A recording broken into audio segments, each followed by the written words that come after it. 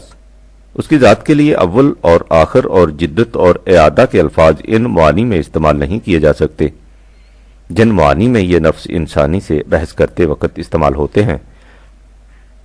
وہ ذات قدیم اور واجب الوجود ہے، ارتقاء کی پیداوار نہیں بلکہ خود ارتقاء کی بڑھتی ہوئی صورت اس کا پرتو ہے۔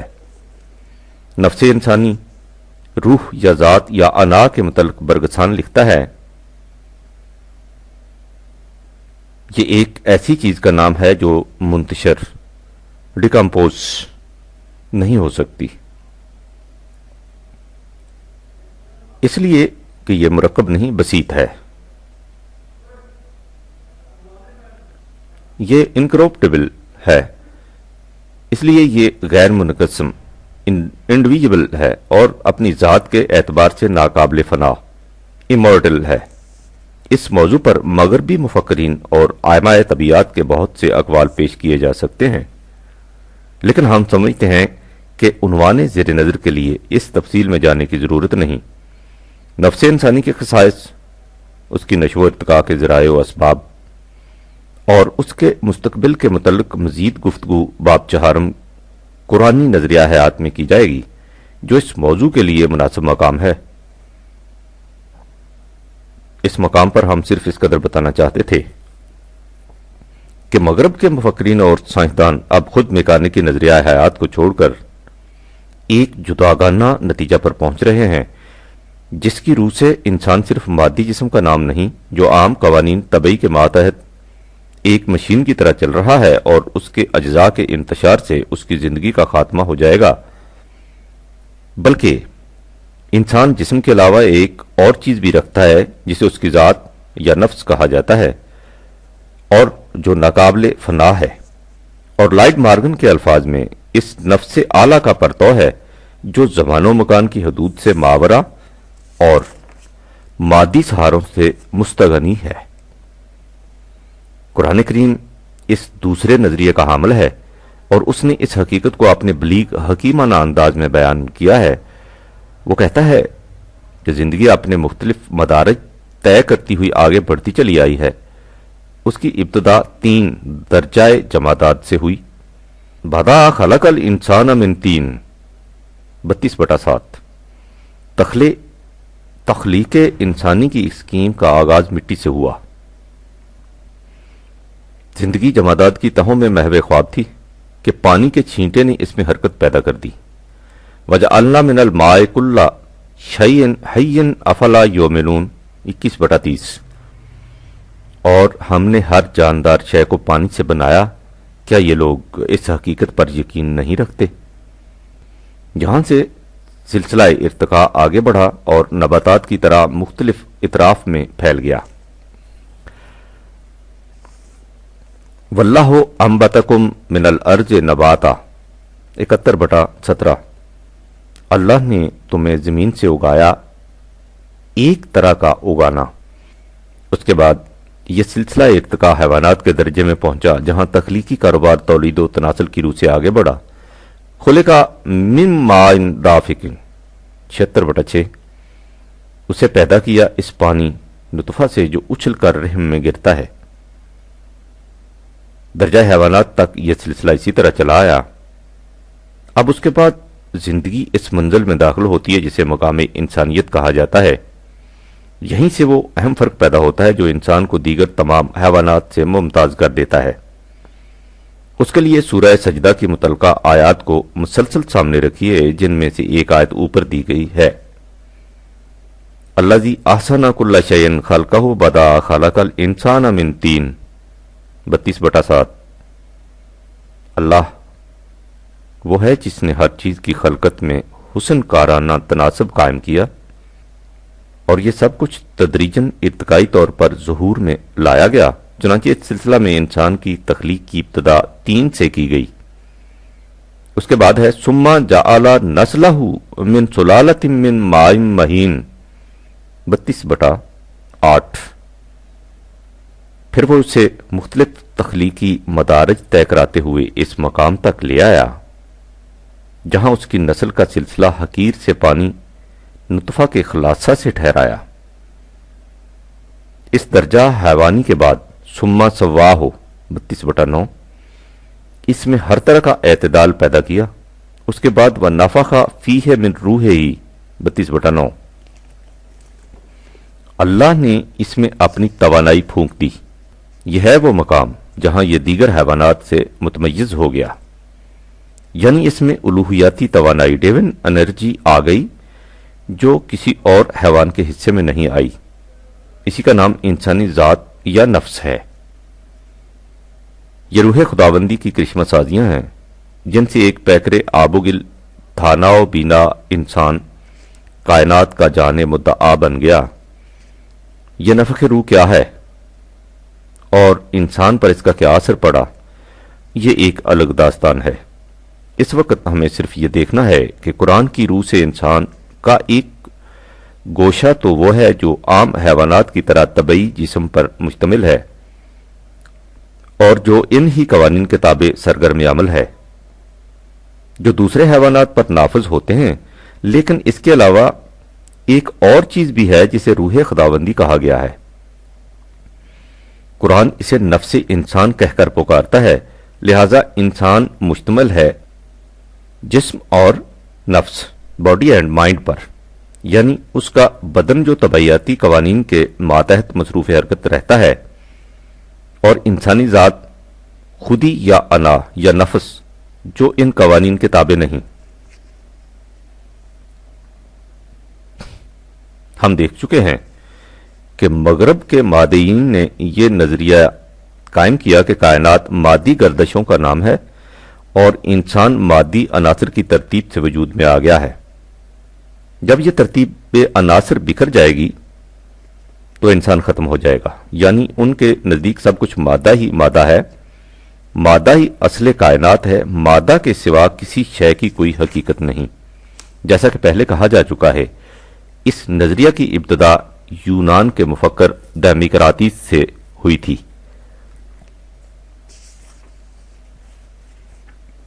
لیکن یونان کے ایک دوسرے مفکر افلاطون پلیٹو نے ایک اور نظریہ پیش کیا جو مذکورہ صدر نظریہ کی ضد تھا۔ اس نے کہا کہ یہ تمام کائنات فریب تخیل ہے، اس کی کوئی اصل نہیں، اس کا وجود محض سایہ ہے، حقیقت نہیں۔ یہ نظریہ افلاطون کے زمانہ سے لے کر آج تک مختلف زمانوں میں مختلف مذاہب اور مختلف مکاتب فکر کے مختلف پیکروں میں چکر لگا چلا آ رہا ہے۔ ہندو مت کے ویدانت میں اسی تصور کے ماتحت کائنات کو مایا، فریب اور سراب قرار دیا گیا ہے۔ اسی کے ماتحت بدھ مت کے دنیا کو قابل نفرت ٹھہرایا گیا اور حقیقی دنیا آسمان کی بادشاہت کو قرار دیا اور جسم کے تقاضوں سے فرار کو رہبانیت کے مقدس نقاب میں چھپانے کی کوشش۔ یہی نظریہ تصوف کی روح بنا جس نے دنیا کو ناسبات قرار دے کر اس سے ترک علائق کی تلقین کی۔ اگر ربوبیت کے نقطۂ خیال سے دیکھیے جس کے لیے تمام تفاصیل بیان کی گئی ہیں تو یہ حقیقت واضح ہو جائے گی کہ مادیین کے نزدیک ربوبیت سے مقصود ہوگا جسم کی پرورش، کیونکہ وہ انسان میں جسم کے علاوہ اور کسی شے کے قائل نہیں، اور اس کا ذریعہ قرار دیا جائے گا عقلی وسائل کو، کیونکہ وہ عقل سے ماورا کسی اور سرچشمائی علم و ہدایت کو نہیں مانتے۔ اس تصور حیات کا نتیجہ انسانیت کے حق میں کیا ہوگا، اس کے متعلق آئندہ باب میں گفتگو کی جائے گی۔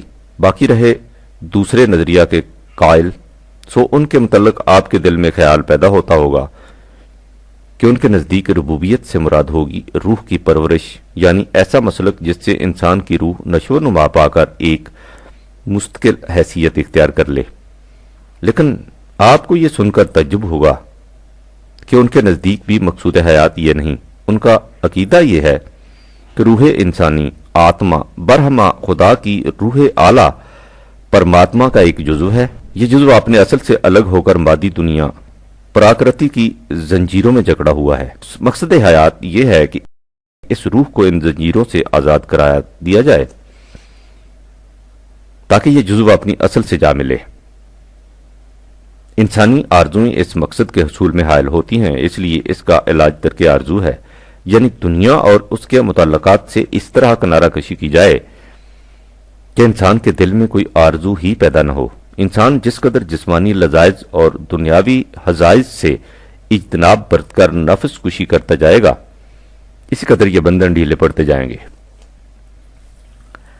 جب نفس کو پوری طرح فنا کر لیا جائے تو یہ زنجیریں ٹوٹ جائیں گی اور پھر انسانی روح اپنی اصل میں جا کر ضم ہو جائے گی۔